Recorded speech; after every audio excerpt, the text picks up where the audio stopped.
¿Quién fue realmente Benito Mussolini? ¿Cómo pasó de ser un joven radical a convertirse en uno de los dictadores más temidos del siglo XX? ¿Qué llevó a su trágico y humillante final a la vista de todo un pueblo que clamaba justicia? Fusilado y colgado, el final del infame Mussolini. Hoy nos sumergiremos en una historia de poder, traición y caída.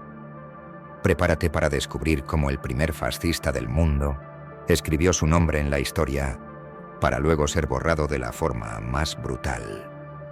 Comencemos. Los orígenes del primer fascista. A comienzos del siglo XX, en el pequeño pueblo de Predapio, nació Benito Amilcare Andrea Mussolini, un niño marcado desde sus primeros años por el conflicto entre un padre socialista apasionado y una madre católica devota, dos fuerzas opuestas que forjaron su espíritu rebelde e indómito. Desde la infancia, su temperamento violento y su desprecio por la autoridad se manifestaron con fuerza, dibujando el perfil de un joven incapaz de someterse a las normas.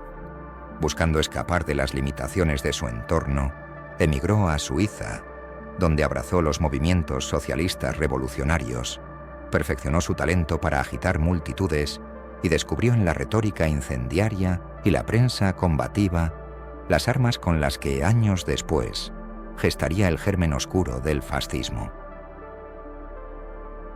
De socialista a fundador del fascismo.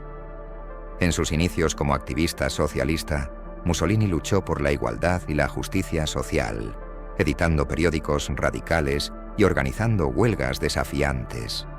Sin embargo, el estallido de la Primera Guerra Mundial despertó en él un fervor nacionalista que lo separó de sus antiguos ideales. Mientras sus compañeros abogaban por la paz, Benito defendió la intervención italiana, convencido de que solo la guerra forjaría una nueva Italia fuerte y vigorosa.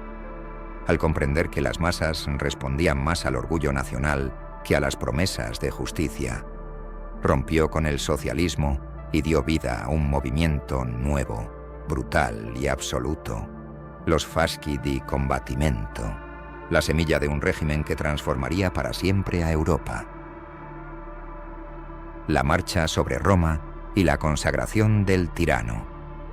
Italia, desgarrada por la posguerra, vivía una crisis tan profunda que parecía a punto de implosionar. Obreros tomaban fábricas, campesinos ocupaban tierras y los nacionalistas clamaban venganza por la victoria mutilada de Versalles. En medio de aquel caos, Mussolini y sus camisas negras encontraron terreno fértil para sembrar el terror organizado como herramienta política. Con brutalidad callejera y hábil propaganda, convenció a la élite de que solo el fascismo podía salvar al país del espectro comunista, y en octubre de 1922 organizó la Marcha sobre Roma, un acto simbólicamente devastador, aunque militarmente débil. El rey Víctor Manuel III, temeroso de un conflicto civil, le entregó el poder casi sin resistencia, nombrándolo primer ministro. Así, Mussolini, con menos de 30.000 hombres y el eco de 40.000 fantasmas propagandísticos, fundó un régimen que gobernaría mediante la fuerza, el miedo y la promesa de restaurar la grandeza perdida. Italia, bajo el puño de hierro. Una vez en el poder, Mussolini se movió con rapidez para consolidar su dominio, desmantelando la democracia parlamentaria con la precisión de un verdugo experto. Las leyes fascistísimas de 1925 y 1926 aplastaron la oposición, silenciaron sindicatos y amordazaron la prensa, convirtiendo a Italia en un escenario donde solo él podía actuar. El Estado y su figura se fundieron hasta ser inseparables. Decir Italia era decir Mussolini. Bajo esa nueva realidad, emprendió una política de expansión imperial que arrastró al país a fracasos como la brutal invasión de Etiopía y la desastrosa intervención en la Guerra Civil Española. Cegado por su propia propaganda, el Duce se veía como un nuevo César destinado a restaurar el Imperio Romano, pero la verdad era otra: una Italia empobrecida, militarmente débil y moralmente fracturada, encadenada a las delirantes ambiciones de un solo hombre. La caída, traición, humillación y derrota. La entrada de Italia en la Segunda Guerra Mundial fue el acto de soberbia que selló el destino de Mussolini, pues sus tropas, mal equipadas y peor dirigidas, no pudieron resistir los embates de los aliados en África, los Balcanes y el propio territorio italiano, arrastrando a la nación a una espiral de derrotas humillantes que expusieron la fragilidad del régimen fascista. Mientras los bombardeos arrasaban ciudades y miles de jóvenes morían en frentes lejanos, la popularidad del Duce se desplomaba sin remedio.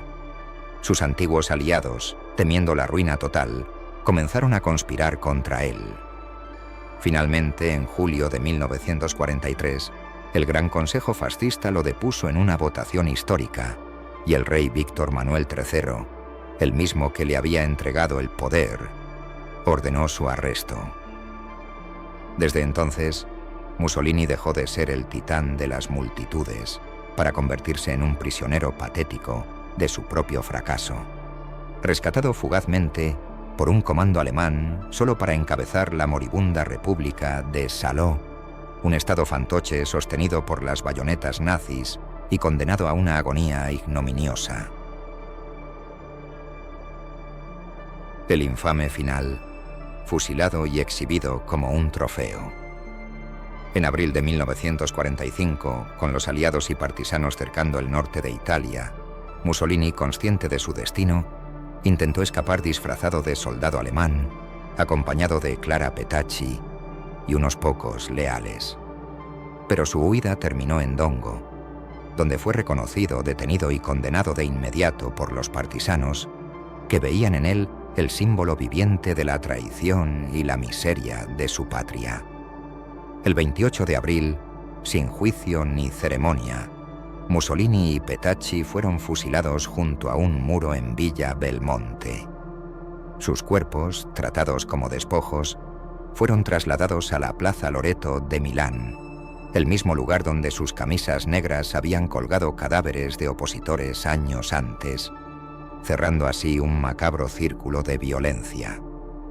Colgados boca abajo de una viga, entre escupitajos y golpes de una multitud enfurecida, los restos del Duce y su amante se convirtieron en un trofeo sangriento, en un acto de justicia popular que selló de forma brutal e inexorable el final del terror que Mussolini había impuesto sobre su propio pueblo. La historia de Benito Mussolini es una advertencia eterna. Ningún poder, por grande que parezca, puede resistir para siempre el clamor de un pueblo oprimido. Su caída no fue solo la de un hombre, sino la del primer régimen que enseñó al mundo el rostro implacable del fascismo. Un rostro que, aún hoy, sirve como recordatorio de los peligros del odio, la violencia y la ambición desmedida. Suscríbete al canal y descubre las lecciones ocultas de la historia y la caída de los grandes imperios. Hasta la próxima.